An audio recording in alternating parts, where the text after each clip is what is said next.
అనగనగా ఒక ఊరిలో దామోదర్ అనే వ్యక్తికి 3 కొడుకులు ఉన్నారు. అందులో పెద్దవాడు రాజు. వట్టి అమాయకుడు, ఏ పని చేతకాదు. కాని మిగతా 2 మాత్రం వాళ్ళ నాన్నకి సహాయం చేస్తూ ఉండేవారు. రాజుకి ఏం చెయ్యాలో తెలియక ఇంట్లోనే ఉంటాడు.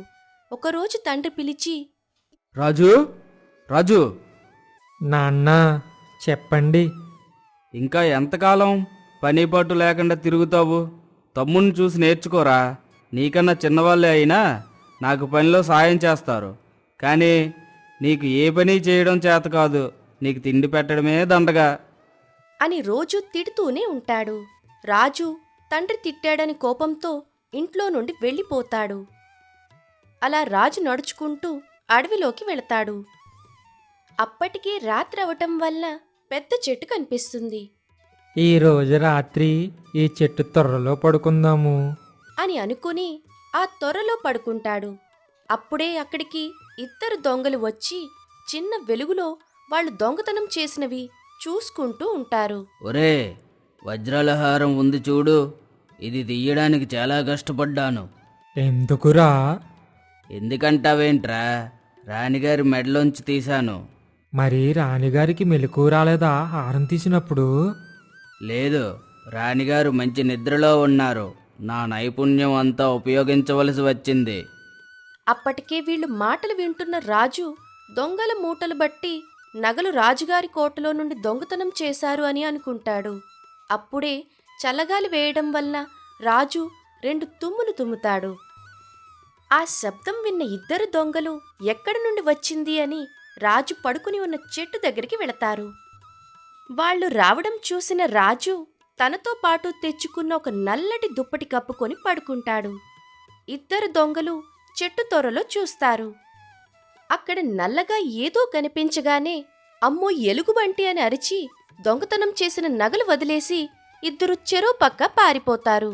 కొంత సమయం గడిచాక అక్కడ ఏ అలికిడి లేకపోవడంతో రాజు చెట్టు తొర్రలో నుండి బయటికి వస్తాడు. 2 దొంగలు నన్ను ఎలుగుబంటి అనుకుని భయపడి నగలు ఇక్కడే వదిలేసిపోయారు. ఇవి ఎలా అయినా రాజుగారి దగ్గరికి చేర్చాలి. నగలు మొత్తం ఒక మూట కట్టి పొద్దున్నే రాజుగారి దగ్గరికి పట్టుకొని వెళదామని అనుకుంటాడు. అలా పొద్దున్నే లేచి రాజు నడుచుకుంటూ రాజుగారి కోట దగ్గరికి వెళ్ళి కోటకి కాపలా ఉన్న భటుడి దగ్గరికి వెళతాడు. అయ్యా, నేను రాజుగారిని కలవాలి. ఎవరు నువ్వు? రాజుగారితో నీకేం పని? అయ్యా, నా పేరు రాజు. నేను అడవిలో ఉన్నప్పుడు 2 దొంగలు నగల కోసం మాట్లాడుకుంటున్నారు. నేను విన్నదాన్ని బట్టి ఈ నగలు రాజుగారి కోటలో దొంగతనం చేశారని తెలిసి రాజుగారికి ఇద్దామని తీసుకుని వచ్చాను. అవునా? మరి వాళ్ళు దొంగతనం చేస్తే మరి ఈ నగలు నీ దగ్గరికి ఎలా వచ్చాయి? అయ్యా, నేను అడవిలో రాత్రి ఒక చెట్టు తొర్రలో పడుకున్నప్పుడు ఆ 2 దొంగలు వచ్చి నగల కోసం మాట్లాడుకుంటే నాకు తుమ్ము వచ్చి తుమ్మాను. వాళ్ళు వచ్చి చూసేసరికి నేను ఒక నల్ల దుప్పటి కప్పుకున్నాను. ఆ నల్ల దుప్పటి చూసి ఎలుగుబంటి అనుకుని అక్కడే నగలు వదిలేసి పారిపోయారు. అంతా విన్న భటుడికి నగలపై ఆశ పుట్టింది. ఎలా అయినా ఆ నగలు కాజేయాలని అనుకుంటాడు. అప్పుడు భటుడు అటుగా వచ్చిన ఇంకో భటుడిని పిలిచి, ఒరే కోటయ్య, ఇలా రా. ఏమిరా? నాకు కొంచెం పని ఉంది. నేను ఇంటికి వెళ్ళాలి. నువ్వు కొంచెం ఇక్కడ నాకు బదులు కాపలా ఉండు. సరేరా, నువ్వు త్వరగా వెళ్ళి త్వరగా రా. అలా భటుడు రాజుని తీసుకొని వాళ్ళ ఇంటికి వెళతాడు. మా ప్రభువు లేరు. పక్క రాజ్యంలో ఉన్న మహారాజుని కలవడానికి వెళ్ళారు. రేపు కానీ రారు. అవునా? మరి ఈ నగలు రాజుగారికి ఎలా చేరవేయాలి? దానికేముంది, రేపు పొద్దున్నే నేను ఇస్తానులే. నాకు ఇచ్చే. సరే, మీరే ఈ నగలని రాజుగారి దగ్గరికి చేరవేయండి అని చెప్పి ఆ నగల మూట భటుడికి ఇస్తాడు. సరే, నేనిక వెళతాను. ఇప్పుడేం వెళ్తావు? ఇక్కడే కొంచెం తిని విశ్రాంతి తీసుకుని సాయంత్రం వెళ్దువు గాని. రాజు ఇంటి నుండి బయటికి వచ్చినప్పటి నుండి ఏమీ తినకపోవడంతో తిని వెళ్ళండి అని అనంగానే ఆనందంతో సరే అని ఒప్పుకుంటాడు. కాని రాజు అమాయకత్వం వల్ల భటుడు ఎందుకు భోజనం పెడుతున్నాడో గ్రహించలేకపోతాడు. అలా రాజు భోజనం చేసి కొంచెం సేపు విశ్రాంతి తీసుకుంటాడు. అలా సాయంత్రం అవుతుంది. రాజు కూడా లేచి భటుడికి చెప్పి మళ్ళీ నడక మొదలు పెడతాడు. కొంచెం దూరం వెళ్ళేసరికి చీకటి పడుతుంది. నేనింక నడవలేను, దాహం కూడా వేస్తుంది, దగ్గరలో నీళ్లు కూడా కనిపించడం లేదు అని అనుకుంటూనే కొంచెం దూరం నడుస్తాడు. అలా కొద్ది దూరం నడవగా అక్కడొక గుడిసె కనిపిస్తుంది. ఆ, అక్కడ ఏదో గుడిసె కనిపిస్తుంది. అక్కడికి వెళ్ళి ఎవరైనా ఉన్నారేమో చూసి కొద్ది నీళ్లు అడుగుదాం అని గుడిసె దగ్గరికి వెళతాడు. అమ్మా, అమ్మా, ఎవరైనా ఉన్నారా? ఎవరు అనుకుంటూ అవ్వ బయటికి వచ్చింది. అవ్వా, నాకు కొంచెం దాహంగా ఉంది, కొంచెం మంచినీళ్ళు ఇవ్వరా? అలాగే నాయనా, ఉండు తీసుకుని వస్తాను అని చెప్పి లోపలికి వెళ్ళి మంచినీళ్లు తెచ్చి రాజుకి ఇస్తుంది. చాలా సంతోషం అవ్వా.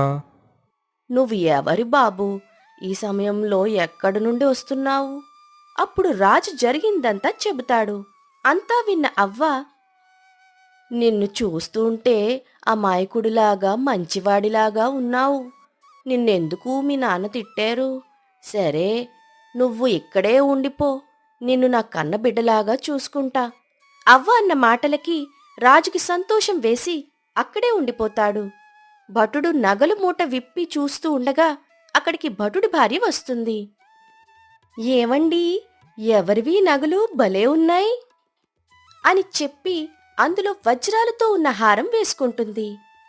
ఒసే పిచ్చిదానా, ఇవి రాజుగారి నగలు. ఇవి వేసుకొని బయటగాని తిరిగావనుకో మన పని చెరసాలకే. నేను ఇంట్లో ఉన్నప్పుడే వేసుకుంటానులేండి, మీరేం భయపడకండి. సరే, మిగిలిన నగలన్నీ జాగ్రత్తగా దాచిపెట్టు. సరే అండి. మరునాడు ఉదయం భటుడి భార్య స్నానం కోసం వెళ్ళటానికి ఆ హారం తీసి కుర్చీలో పెడుతుంది. అప్పుడే అక్కడికి భటుడు కొడుకు వచ్చి అది మెరవడంతో దాన్ని తీసుకుని బయటికి వస్తాడు. అక్కడే ఒక చెట్టుపై ఉన్న కాకి పిల్లవాడి చేతిలో ఉన్న వజ్రాల హారం మెరవడంతో ఆ కాకి హారాన్ని ఎత్తుకుని వెళ్ళిపోతుంది. అలా ఎగురుకుంటూ రాజు ఉన్న గుడిసె ఎదురుగా ఒక చెట్టుపై వాలుతుంది. అప్పుడే బయటికి వచ్చిన రాజు చెట్టు వైపు చూస్తాడు. కాకి దగ్గర ఏదో మెరుస్తుంది, ఏంటది? అని అనుకుని చెట్టు దగ్గరికి వెళ్లి ఆ కాకిని తోల్తాడు. ఆ కాకి ఎగిరిపోతుంది. ఆ హారం కిందకి జారి పడిపోతుంది. రాజు హారాన్ని తీసుకుని, ఈ హారం రాణిగారిది కదా, ఇక్కడికెలా వచ్చింది? సరే, మరలా రాజుగారి దగ్గరికి వెళ్ళి ఇది ఆయనకు అప్పచెబుదాము అని అలా రాజుగారి కోట దగ్గరికి వెళతాడు. అక్కడ మళ్ళీ ఆ భటుడు ఉండడం వలన రాజు అతని దగ్గరికి వెళతాడు. భటుడు చూసి వీడు మళ్ళీ ఎందుకు వస్తున్నాడు అని కంగారు పడి అడుగుతాడు. మళ్ళీ ఏం వచ్చావో? నేను నగలు రాజుగారికి ఇచ్చేశానులే. మరి ఈ హారం ఇవ్వలేదు అని చెప్పి హారాన్ని చూపిస్తాడు. ఆ హారం చూడగానే భటుడికి భయం వేసి రాజుని పట్టుకొని, దొంగ దొంగ, రాజుగారి నగలు వీడే కొట్టేశాడు అని అరుస్తాడు. అయ్యా, నేనేమి దొంగతనం చెయ్యలేదు, నా మాట వినండి.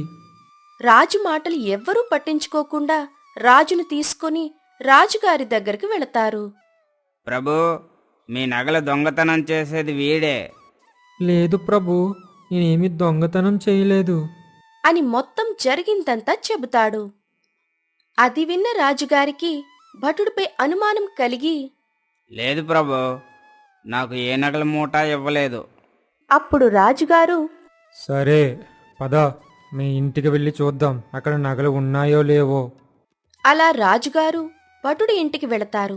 ఇంటిలో వెతకగా నగల మూట కనిపిస్తుంది.